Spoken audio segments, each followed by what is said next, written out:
سلام بچه‌ها، من روناک هستم و به کانال لرن وید روناک خوش اومدید.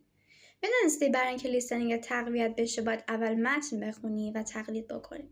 حالا امروز قراره که براتون توضیح بدم چیکار کنید و چطور مرحله به مرحله پیش برید. سوالی که خیلی از زبان آموزان از من میپرسن و امروز قراره که نجاتتون بدم.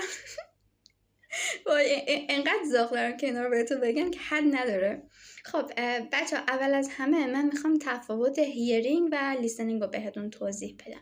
برای اینکه لیسنینگ تقویت بشه اول از همه باید هیرینگمون رو تقویت کنیم. هیرینگ یعنی چی؟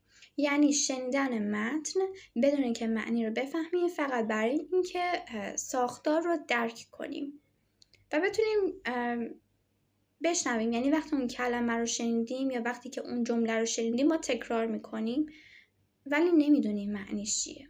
و لیسنینگ یعنی چی؟ لیسنینگ یعنی گوش دادن فعالانه و زمانی که ما یک فایلی رو میشنویم میتونیم چیزایی که تکرار میکنیم رو بفهمیم و معنیشون رو درک کنیم. پس اول ما میشنویم بدون اینکه معنی درک کنیم، بعد میشنویم برای اینکه معنی درک کنیم. پس ما باید اول از همه هیرینگمون رو تقویت کنیم. حالا چطوری؟ بذارین رو بهتون توضیح بدم. زمانی که ما خواستیم زبان فارسی رو یاد بگیریم، زبان مادریمون، چه اتفاقی افتاد؟ شروع کردیم به صحبت کردن با توجه به چیزایی که میشنیدیم و اونجا هیچ متنی نبود که ما بخونیم و ما فقط تقلید میکردیم.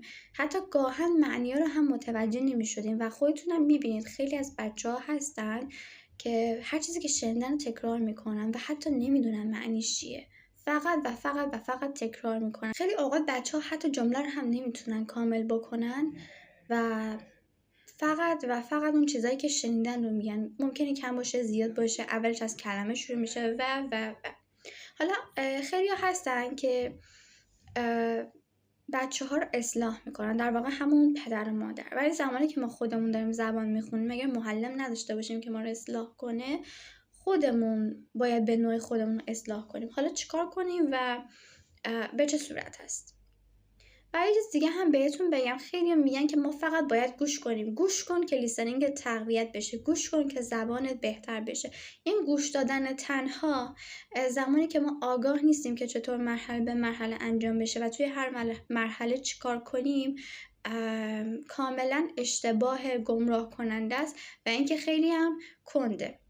و اینکه مغز ما با شنیدن زیاد الگوها رو متوجه میشه. پس ما بر اثر تکرار زیاد این الگوها رو متوجه میشیم. حالا در مورد 4 مرحله قرار بهتون توضیح بدم. اول اینو بهتون بگم که این توضیحات هیرینگ رو که بهتون میگم حداقل 1 ماه انجام بدید و اگر احساس کردید کافی نیست میتونید تا 2 ماه هم انجام بدید و بعد از 2 ماه برید سراغ اون 2 تا تمرین که مربوط به لیسنینگ هست. خب یه سوال دیگه که ممکنه براتون پیش بیاد این که ما روزی چند ساعت تمرین کنیم؟ 1 ساعت؟ ولی اگر دیدین که دارین خسته میشین نیم ساعت. خب مرحله اول هیرینگ کردن، هدف از این مرحله چیه؟ هدف اینه که ذهن ما صداها رو تشخیص بده و ما بتونیم با ریتم و تلفظ آشنا بشیم. حالا باید چه کار کنیم؟ تمرینی که برای این مرحله باید انجام بدیم تمرین شادوینگ یا تقلید کردن و تکرار کردن این جمله هاست که من یه ویدیو جدا براش درست کردم، لینکش توی کپشن هست، میتونید برید اون رو ببینید و بعد برگردید و ادامه این ویدیو رو ببینید. و حالا سوال اینه که آیا ما باید ترجمه کنیم توی این مرحله؟ نه، ما نباید ترجمه کنیم. این مرحله برای اینه که ما فقط صداها رو حس کنیم. خب میریم سراغ مرحله دوم. مرحله دوم تطبیق دادن هیرینگ با معنی هست. هدف از این مرحله چیه؟